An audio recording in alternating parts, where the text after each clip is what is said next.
Hierdie is regtig waar 'n lewensveranderlike oomblik wat ons nou hier beleef. Dit is nie net 'n einde van 'n lewensfase van ons kinders nie, maar die begin van hulle blink nuwe toekoms.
Sometimes it takes 10 years to get that 1 year that will change your life.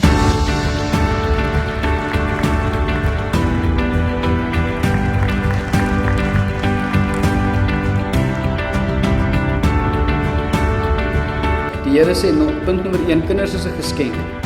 Kinders is 'n geskenk uit sy hand uit.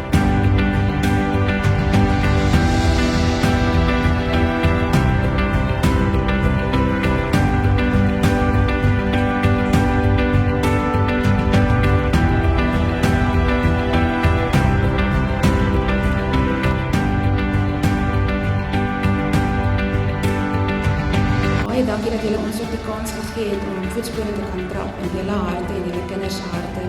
En hopelik kan julle dit vir altyd saam met julle neem.